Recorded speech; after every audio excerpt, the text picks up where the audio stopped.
भारत माता की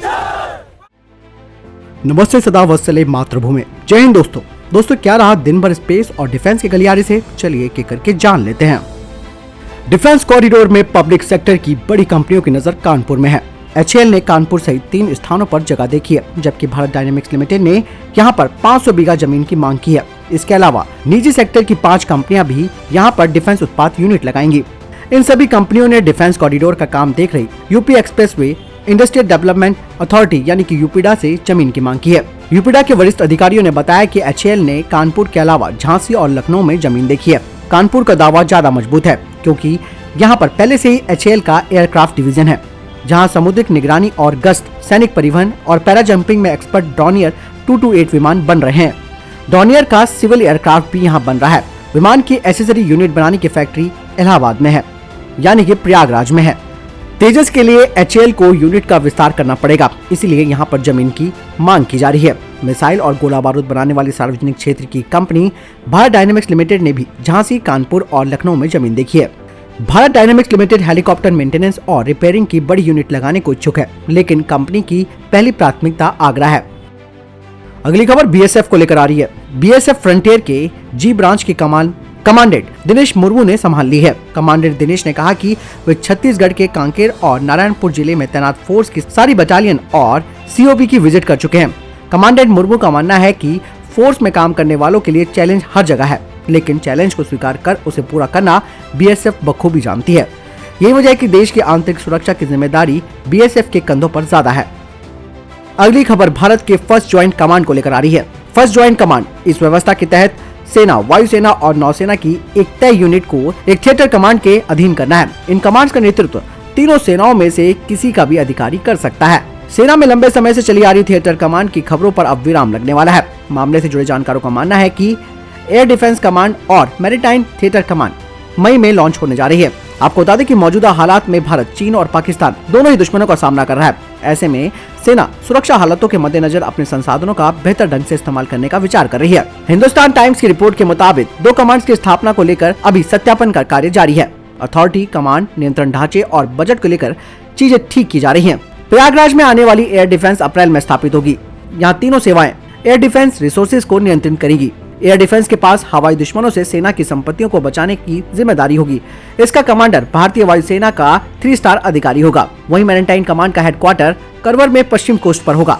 इस कमांड का काम भारत को जलमार्गों से आने वाले किसी भी खतरे से बचाना है। इसके अधीन सेना और वायुसेना की कई चीजें होंगी। मैरीटाइम थिएटर कमांड का कमांडर इन चीफ भारतीय वायुसेना का टॉप 3 स्टार अधिकारी होगा। इस व्यवस्था के तहत सेना, वायुसेना, नौसेना की एक तय यूनिट को थिएटर कमांड के अधीन रखना है। आपको बता दें कि फिलहाल CDS जनरल विपिन रावत के पास इन तीनों की जिम्मेदारी है। वे COSC के स्थायी अध्यक्ष है, डिपार्टमेंट ऑफ मिलिट्री अफेयर्स के प्रमुख भी हैं और साथ ही रक्षा मंत्री के सैन्य सलाहकार भी हैं। यानी कि अब थिएटर कमांड, जो कि भारतीय सेना को एक रणनीतिक मोर्चे पर मजबूती देगी, उसकी स्थापना जल्द होने वाली है। अगली खबर हेरॉन UAV को लेकर आ रही है। डिफेंस सोर्सेज की माने तो 15 फरवरी को लीज पर हेरॉन UAV लेने के लिए जनवरी में साइन किया गया था। बताया जा रहा है कि ये कॉन्ट्रैक्ट करीब $200 मिलियन का है और 3 साल का है, और अगर जरूरत पड़ी तो 2 साल के लिए इसे और बढ़ाया जा सकता है। भारतीय सेना ने इजराइल से 4 heron TP medium altitude UAV lease पर लिए हैं। इन ड्रोन को सेना ने आपातकालीन खरीद की प्रक्रिया कार्यक्रम के तहत लीज पर लिया है। ड्रोन लीज पर लेने की जानकारी ऐसे समय में सामने आ रही है जब LAC पर चीन की तरफ से डिसएंगेजमेंट की प्रक्रिया शुरू हो चुकी है। रक्षा खरीद प्रक्रिया यानी कि DAC के तहत हेरॉन की लीज दूसरा सबसे अहम कॉन्ट्रैक्ट है। इससे पहले इंडियन नेवी ने इन्हीं नियमों के तहत अमेरिका से सी गार्डियन UAV खरीदे हैं, और ये जो हेरॉन UAV आ रहे हैं वो अपग्रेडेड होंगे। वर्तमान समय में हेरॉन ड्रोन को सैटेलाइट से लिंक करना थोड़ा मुश्किल है। अपग्रेडेशन के दौरान हेरॉन को सैटेलाइट पैकेज के साथ फिट किया जाएगा ताकि ड्रोन सैटेलाइट के साथ संपर्क कायम कर सके और रियल टाइम जानकारी कंट्रोल रूम में भेज सके। इस अपग्रेड होने के बाद हेरॉन बिना किसी रुकावट या फिर संपर्क होने के डर के बिना सर्विलांस को अंजाम दे सकेगा। रक्षा मंत्री ने हेरॉन अपग्रेडेशन प्रोग्राम को अनुमति दे दी है। यही नहीं, इसके अलावा DRDO और प्राइवेट सेक्टर की तरफ से सेना के लिए ड्रोन और एंटी ड्रोन सिस्टम भी तैयार किए जा रहे हैं। तीनों सेनाएं इस नतीजे पर पहुंची हैं कि भारत को एक ऐसे ड्रोन को अपनाना चाहिए जो पूरी तरह से हथियारों से लैस हो, यानी कि आर्म ड्रोन हो। ईरान और रूस ने क्षेत्र में समुद्री व्यापार की सुरक्षा बढ़ाने के मकसद से हिंद महासागर में संयुक्त नौसैन्य अभ्यास शुरू किया है। ईरान की सेना और रेवोल्यूशनरी गार्ड की इकाइयां हिंद महासागर के उत्तरी हिस्से में ईरान रूस समुद्री सुरक्षा क्षेत्र 2021 अभ्यास में हिस्सा लेंगी।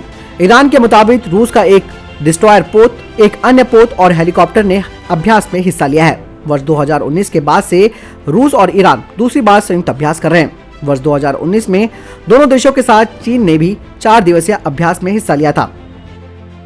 अगली खबर अस्त्रा MK2 को लेकर आ रही है। आपको बता दें कि जैसे कि मैंने आपको पिछले डिफेंस अपडेट में बताया था कि अब जल्द ही अस्त्रा MK2 का परीक्षण किया जाएगा और अब इसकी तारीख भी तय कर दी गई है। ऐसा कहा जा रहा है कि 18 फरवरी को air to air missile Astra MK2 का पहला टेस्ट होगा। रक्षा सूत्रों ने बताया कि स्वदेशी रूप से विकसित मिसाइल का ओडिशा तट से दूर इंटीग्रेटेड टेस्ट रेंज यानी कि ITR के कॉम्प्लेक्स 3 के लॉन्चिंग के लिए ग्राउंड लॉन्चर से परीक्षण किया जाएगा। इस मिशन के लिए रक्षा वैज्ञानिक और तकनीकी अधिकारियों का एक दल परीक्षण सुविधा कैंप में पहुंच रहा है। ये परीक्षण 18 से 20 फरवरी तक हो सकता है। मिसाइल को पहले ही लॉन्चर के साथ एकीकृत कर दिया गया है और अंतिम चेकअप जारी है। अगर सब योजना के अनुसार होता है तो मिसाइल को पहली तारीख में ही लॉन्च किया जाएगा। आपको बता दें कि DAC के द्वारा भारतीय वायुसेना और नौसेना के लिए अस्त्रा MK1 की खरीद को मंजूरी दिए जाने के लगभग 7 महीने के बाद अस्त्रा MK2 को आगे बढ़ा दिया गया है। अस्त्रा MK2 परीक्षण के लिए DRDO ने सुरक्षा उपायों के रूप में ITR के 2 किलोमीटर के दायरे में रहने वाले लोगों को सुरक्षित स्थान पर पहुंचा दिया है। दोस्तों, अगर आपको यहाँ तक वीडियो पसंद आई हो तो वीडियो को जरूर लाइक कीजिएगा। इससे हमारा उत्साह बढ़ता है ताकि हम आप तक डेली डिफेंस अपडेट्स को पहुंचाते रहें। अगली अपडेट भारत चीन सीमा को लेकर आ रही है। भारतीय सेना की टीमें ड्रोन और कैमरों से लैस होकर पूर्वी लद्दाख की पैंगोंग झील से चीनी सैनिकों के पीछे हटने और उसके द्वारा स्थापित सैन्य बुनियादी ढांचे को हटाने की प्रक्रिया पर लगातार नजर बनाए हुए। इसके अलावा पैंगोंग झील के उत्तरी और दक्षिणी दोनों तटों पर सैनिकों के पीछे हटने की प्रक्रिया 20 फरवरी तक पूरे होने की उम्मीद है। इसके अलावा भारतीय सेना की टीम चीनी पीपल लिबरेशन आर्मी के साथ पैंगोंग झील पर सैनिकों के पीछे हटाने की प्रक्रिया का भौतिक रूप से यानी कि फिजिकल सत्यापन और उसका पुनः सत्यापन भी करेगी। अधिकारियों ने कहा कि ये भारतीय सेना और चीनी PLA दोनों की ओर से एक संयुक्त निरीक्षण दल होगा। अधिकारियों ने आगे बताया कि भारतीय सेना की टीमें सैन्य टुकड़ियों की जांच और सैन्य ठिकानों को हटाने की प्रक्रिया की निगरानी एवं इसका रिकॉर्ड रखने के लिए ड्रोन के साथ हवाई रेजोल्यूशन वाले कैमरों का इस्तेमाल करेगी। ये टीमें विशेष रूप से चीनी सैनिकों के द्वारा पैंगोंग झील के पास स्थापित किए गए सैन्य ठिकानों को हटाने की प्रक्रिया की निगरानी करेगी। अगली अपडेट की बात करते हैं तो वो ध्रुव MK3 हेलीकॉप्टर्स को लेकर आ रही है।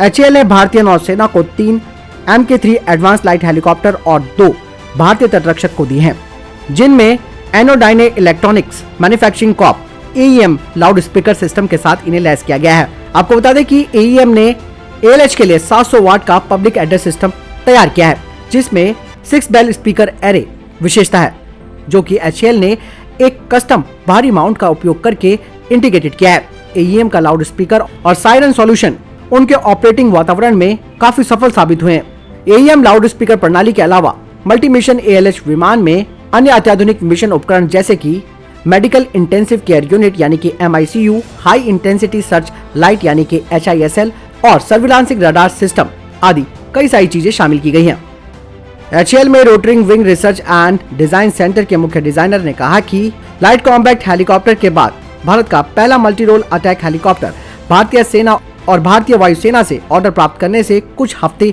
दूर है।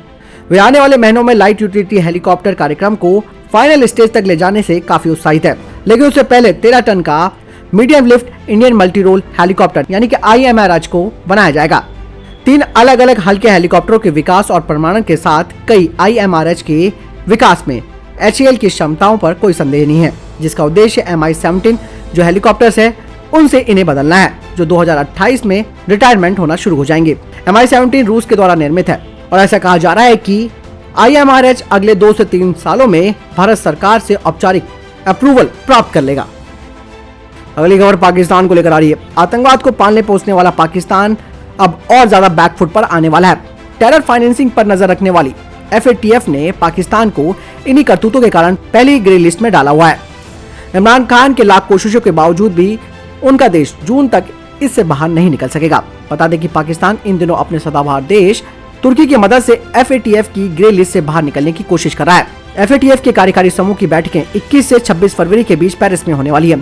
उन बैठकों में ग्रे लिस्ट में पाकिस्तान की स्थिति पर फैसला होने की संभावना है। पाकिस्तान को जून 2018 में ही ग्रे लिस्ट में डाल दिया गया था और 27 मुद्दों को लागू कर वैश्विक चिंताओं को दूर करने के लिए समय सीमा दी गई थी। ग्रे लिस्ट में शामिल देश वो होते हैं जहां आतंकवाद की फंडिंग और मनी लॉन्ड्रिंग का जोखिम ज्यादा होता है।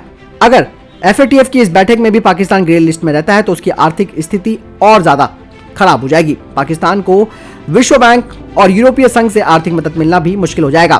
पहले से कंगाल हो चुका पाकिस्तान के पास भीख मांगने के लिए कटोरा भी नहीं मिलेगा और दूसरे देशों से भी पाकिस्तान को आर्थिक मदद बंद हो जाएगी, क्योंकि कोई भी देश आर्थिक रूप से अस्थिर देश में निवेश नहीं करना चाहता।